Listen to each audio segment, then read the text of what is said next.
Unacademy. இன்னா செய்தாரை ஒருத்தல் அவர் நான நன்னயம் செய்து விடல். இந்த திருக்குறள் ஏன் நான் சொன்னேன் அப்படின்றத இந்த டாபிக் முடிக்கும் போது உங்களுக்கு தெரியும். இன்னைக்கு நம்ம பார்க்க போற topic Turkey Syria disaster, earthquake. இந்த நூற்றாண்டினுடைய அல்லது இந்த கடந்த 10 ஆண்டுகளில் மிகப்பெரிய ஒரு பேரிடராக நம்ம இதை தான் பார்க்கிறோம். சரிங்களா? சரி, டர்க்கி அப்படின்ற ஒரு நாடு ஆக்சுவலி பொறுத்த வரைக்கும் பாத்தீங்கன்னா யாருக்கு மிகப்பெரிய சப்போர்ட் அப்படின்னா பாகிஸ்தானுக்கு. ஆனா நம்முடைய திருவள்ளுவர் அவர்கள் கூறியது போன்று நமக்கு ஒருத்தர் தீங்கே செய்திருந்தாலும் அவருக்கு நம்ம நன்மையை செய்யணும் அப்படின்னு சொல்லுவோம் இல்லையா? ஸோ அந்த மாதிரி இவ்வளவு பெரிய நாடுகள், டர்க்கி அப்படின்ற போன்ற ஒரு நாடு இவ்வளவு பெரிய பேரிடர்களை சந்தித்துக் கொண்டிருக்கும் பொழுது இந்தியா தன்னுடைய IAFC-17 என்னும் விமானத்தின் மூலியமாக ஓகேங்களா கிட்டத்தட்ட 100கணக்கான வீரர்களை அனுப்பி அந்த நாடுகள் மக்களுடைய உணவு தேவை மற்றும் சுகாதார தேவை மற்றும் மருத்துவ தேவைகளை பூர்த்தி செய்வதுதான் நம் நாடு, நம் இந்தியா. இது நாம் பெருமிதம் கொள்வோம். சரிங்களா? டர்க்கி அண்ட் சிரியா இஷ்யூ பத்தி இப்ப நம்ம இந்த எர்த்குவேக் பத்தி டீட்டெயிலா பார்க்கலாங்க. அதாவது இது சும்மா சாதாரண கிடையாதுங்க. 6 பிப்ரவரி 2023 கிட்டத்தட்ட 3 எர்த்குவேக்கை தொடர்ச்சியாக அடுத்து சந்தித்த ஒரு நாடு. ஓகேங்களா? 7.8 ரிக்டர், 7.6 ரிக்டர் அண்ட் 6.0 ரிக்டர் ஸ்கேல்ல இந்த அளவானது பதிவாயிருக்கு. ஓகேங்களா? சோ நம்மளுடைய சுனாமி வந்தது இல்லையா, இந்தோனேஷியாவிலிருந்து நம்மளை தாக்கியது. சோ அதை கம்பேர் பண்ணும்போது கொஞ்சம் கம்மி தான். பட் அடுத்தடுத்து 3 எர்த்குவேக்ஸ் எங்க நடந்திருக்கு அப்படின்னு சொல்லி பாத்தீங்கன்னா டர்க்கியில் நடந்திருக்கு. ஆமா, நம்ம இன்னொரு விஷயம் மறந்துட்டேங்க.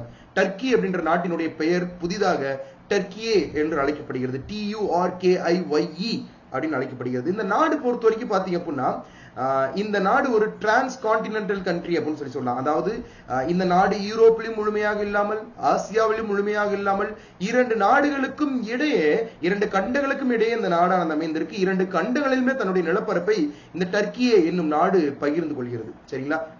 சோ அடுத்து இன்னொரு விஷயம் என்ன அப்படின்னு சொல்லி பாத்தீங்கன்னா, இந்த எர்த்குவேக் அப்படின்றது எங்க நடந்திருக்கு அப்படின்னா டர்க்கி மற்றும் சிரியா ஆகிய 2 நாடுகளுக்கும் இடைப்பட்ட பகுதியில் நடந்திருக்கு. அதாவது டர்க்கியோட தென்கிழக்கு பகுதியிலும் மற்றும் சிரியாவோட வடக்கு பகுதி, இது 2க்கும் இடைப்பட்ட பகுதியில் தான் இந்த எர்த்குவேக் அப்படின்றது நடந்திருக்கு. சோ நான் ஏற்கனவே சொன்ன மாதிரி, அதாவது பிப்ரவரி 6ஆம் தேதி 3 நிலநடுக்கங்கள் அடுத்தடுத்து தொடர்ச்சி நடந்திருக்கு. பிப்ரவரி 7ஆம் தேதி மீண்டும் ஒரு நிலநடுக்கம் நடந்திருக்கு. அதாவது 5.6 ரிக்டர் அளவுக்குள்ள என்ன பண்ணிருக்கு அப்படின்னு சொல்லி பாத்தீங்கன்னா நமக்கு பதிவு இதா இருக்கு.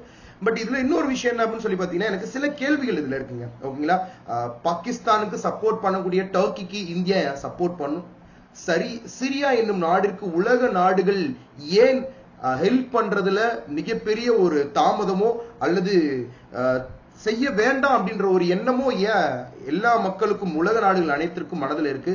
சிரியாவுக்கு யாருமே உதவி செய்யலாம், அப்ப வேற யாரு தான் உதவி செய்யறது? சிரியாவுக்கு உதவி செய்வதில் இந்தியா எந்த நிலைப்பாடை கொண்டிருக்கு?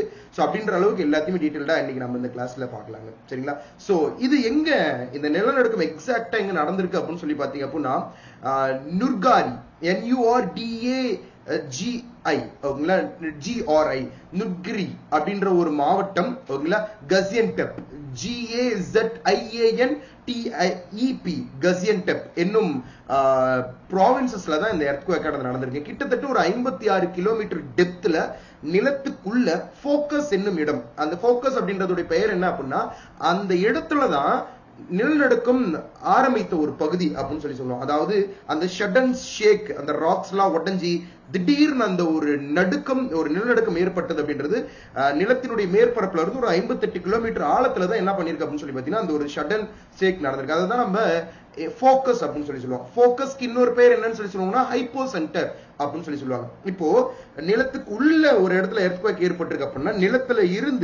நிலத்துக்கு உள்பகுதியில இருந்து அந்த எனர்ஜி, நிலநடுக்கம் ஏற்பட்ட அந்த எனர்ஜி ரிலீஸ் ஆகல, அந்த ஆற்றல் வரும் பாத்தீங்களா, அந்த ஆற்றல் அந்த ஃபோக்கஸ்க்கும் மிக அருகாமையில நிலத்திற்கு மேல உள்ள புள்ளி, அதாவது நிலப்பரப்பின் மேல இருக்கக்கூடிய புள்ளி, அந்த புள்ளி, அதாவது ஃபோக்கஸ் ஆழத்துல இருக்குன்னா அந்த 58 கிலோமீட்டருக்கு மேல நிலப்பரப்பின் மீது இருக்கக்கூடிய அந்த புள்ளியோட பேரு தான் நம்ம எபி சென்டர், மைய புள்ளி என்று அழைப்போம். சரிங்களா? இந்த மைய புள்ளியில தான் எப்பவுமே டிசாஸ்டர் ரொம்ப அதிகமா இருக்கும், பேரிடர் ரொம்ப அதிகமா இருக்கும். ஏன்னா ரொம்ப மிக அருகாமையில இருக்கக்கூடிய இடத்துல ரிசீவ் ஆகக்கூடியது இந்த எர்த்குவேக் எனர்ஜி. ரொம்ப ஹியூஜ் டிசாஸ்டர் என்ன பண்ணும் அப்படின்னு சொல்லி பாத்தீங்கன்னா கிரியேட் பண்ணும். எங்க அப்படின்னு சொல்லி பாத்தீங்கன்னா இந்த எபி சென்டர் அப்படின்ற ஒரு ரீஜன். இந்த எபி சென்டர் தான் எந்த இடம் அப்படின்னு சொல்லி பாத்தீங்கன்னா ஏற்கனவே சொன்ன மாதிரி நுர்டாகிரி மாவட்டம் ஓகேங்களா, கசியன்டெப் அப்படின்ற ப்ராவின்சஸ் மாகாணத்துல என்ன பண்ணிருக்கு அப்படின்னு சொல்லி பாத்தீங்கன்னா இந்த எர்த்குவேக் ஆனது ஏற்பட்டிருக்கு. சரிங்களா? சரி, இதுல இன்னொரு முக்கியமான விஷயம் நம்ம என்ன சொல்லணும் அப்படின்னு சொல்லி பாத்தீங்க அப்படின்னா, உங்ககிட்ட நான் சொல்ல முற்படக்கூடியது என்ன அப்படின்னு சொல்லி பாத்தீங்கன்னா, ஏரியா. இந்த டர்க்கி அப்படின்றது பொறுத்த வரைக்கும் எந்த மாதிரியான ஒரு நிலப்பரப்பு, எந்த மாதிரியான ஒரு ஏரியா அப்படின்னு சொல்லி பாத்தீங்கன்னா, இது விவசாயம் செய்யக்கூடிய ஒரு நிலப்பரப்பு, அதிகமான கட்டிடங்கள் நிறைந்த ஒரு நிலப்பரப்பு, அமைதியான மக்கள் வாழக்கூடிய ஒரு நிலப்பரப்பு. இங்க விவசாயம் அதிகமா என்ன பண்றாங்க அப்படின்னு சொல்லி பாத்தீங்கன்னா, காட்டனும் வீட்டும் அதிகமா கல்டிவேட் பண்றாங்க. நல்ல ஒரு ஃபெர்டைலான ஒரு ஜோன். ஓகேங்களா, நல்ல வளமிக்க ஒரு சமவெளியாக இந்த பகுதியானது பார்க்கப்படுகிறது. ஓகேவா, டன். சோ இந்த எர்த்குவேக் டர்க்கியில நடக்கிறது காமன் தானா? எப்பவுமே அங்க நடக்குமா? ஏன் இங்க நடக்குது அப்படின்னு கேட்டீங்கன்னா, எர்த்குவேக் டர்க்கியில நடக்கிறது ரொம்ப காமன்.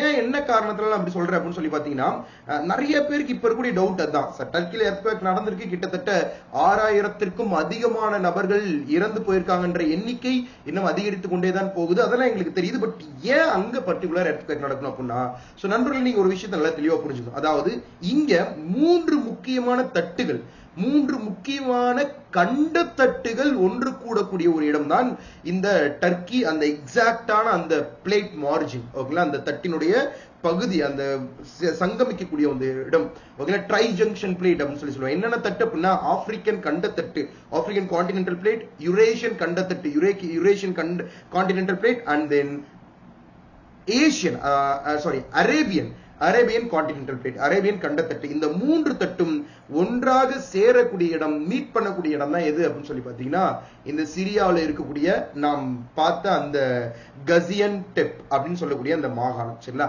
அந்த இடத்துல தான் எர்த்குவேக் ஆனது நடந்திருக்கு. யூசுவலா ஒரு தட்டுகள் மோதிச்சு அப்படின்னாவே அந்த தட்டுகள்ல நிலநடுக்கம் வருவதற்கான வாய்ப்பு இருக்கு.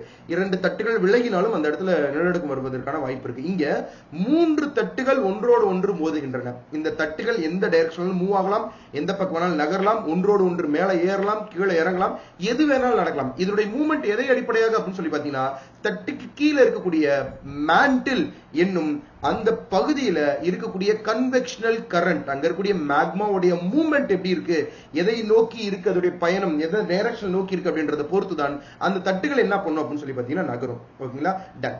இந்த எர்த்குவேக் வடக்கு பகுதியில சிரியா இருக்கு, நம்முடைய டர்க்கி இருக்கு, தெற்கு பகுதியில சிரியா இருக்கு. இந்த இரண்டுக்கும் இடைப்பட்ட பகுதியில தான் இந்த எர்த்குவேக் நிகழ்ந்திருக்கு. அப்போ தென்கிழக்கு சிரியா மற்றும் தென்கிழக்கு டர்க்கி, வடக்கு சிரியா, இந்த 2 பகுதியிலுமே தான் இந்த எர்த்குவேக் ஆனது நடந்திருக்கு. அதை நீங்க மறந்துடவே கூடாது. சரிங்களா, டன். சோ இதனால பாதிக்கப்பட்ட வேற ஏதோ நாடு இருக்கான்னு கேட்டா கண்டிப்பா இருக்கு. That is Cyprus. சிப்ரஸ் என்னும் ஒரு நாடும் இதற்கு கீழே என்ன பண்ணிருக்கு அப்படின்னு சொல்லி பாத்தீங்கன்னா பெருமளவுல பாதிக்கப்பட்டிருக்கு. பட் பேச்சு டர்க்கியில தான் எர்த்குவேக் நடந்திருக்கு. டர்க்கி தான் பெருமளவுல பாதிக்கப்பட்டிருக்கு அப்படின்னு சொல்லிட்டு. சரி, ஓகே. இந்தியா இதற்கான முன்னெடுப்புகள் எதுவும் எடுத்திருக்காங்களா அப்படின்னு சொல்லி பாத்தீங்கன்னா, எஸ், இந்தியாவின் ஏர்போர்ஸை சேர்ந்த IAFC-17 என்னும் விமானம் அங்க அனுப்பப்பட்டிருக்கு. ஏற்கனவே ஃபர்ஸ்ட் ஒரு செட் ஆஃப் பீப்புள் அங்க போயிட்டாங்க. காப்பாற்றக்கூடிய போர், நேஷனல் டிசாஸ்டர் போர்ஸ்ல இருந்து நிறைய பேர் போயிருக்காங்க. அதுக்கப்புறம் நிறைய ஹெல்த் ரெஸ்கியூஸ் ரிலேட்டடு, ஃபுட், இது எல்லாத்துக்கும் ஃபர்ஸ்ட் ஸ்டேஜ் ஹெல்ப் நம்ம என்ன பண்ணிருக்கோம் அப்படின்னு சொல்லி பாத்தீங்கன்னா அவங்களுக்கு கொடுத்துருக்கோம். சரிங்களா, டன். கிட்டத்தட்ட 6000க்கும் அதிகமான நபர்கள் என்ன பண்ணிருக்காங்க அப்படின்னு சொல்லி பாத்தீங்கன்னா அங்க இறந்திருக்காங்க. சிரியாவை டர்க்கிக்கு நம்ம ஃபுல்லா ஹெல்ப் பண்ணிட்டு இருக்கோம். சோ எந்த ப்ராப்ளமும் கிடையாது. 2 ஷிஃப்டா நம்ம ஹெல்ப் பண்றோம்னு சொல்லியிருக்கோம். ஆல்ரெடி ஒரு டைம் முடிஞ்சிருச்சு. நம்மளுடைய external affairs minister Jai Shankar அவர்களுடைய ட்விட்டர் பேஜ்ல அவர் இது ஷேர் பண்ணியிருக்காரு. அவர் என்ன சொல்லியிருக்காரு அப்படின்னு சொல்லி பாத்தீங்கன்னா, இந்த மாதிரி எல்லாம் நடந்திருக்கு, நாங்க அனுப்பிச்சிருக்கோம், இவ்வளவு போர்சஸ் அங்க அனுப்பிச்சிருக்கோம், பார்த்துட்டு இருக்கோம் அப்படின்ற மாதிரி எல்லாம் சொல்லியிருக்காங்க. But what about Syria? சிரியாவை பத்தி என்ன கவனிக்க போறாங்க, என்ன நடக்க போகுது அப்படின்னு சொல்லிட்டு நான் யோசிச்சுட்டு இருக்கும்போது இந்த கேள்விக்கு எனக்கு ஒரு விடை கிடைச்சது. நம்முடைய பிரைம் மினிஸ்டர் அவர்கள் அவருடைய ட்விட்டர் பேஜ்ல என்ன பண்ணியிருந்தாரு அப்படின்னு சொல்லி பாத்தீங்கன்னா ஒரு டீடைல் ஷேர் பண்ணியிருந்தாரு. தட் இஸ், சிரியா நாட்டு மக்கள் நிறைய பேர் இழந்து வாழ்றாங்க.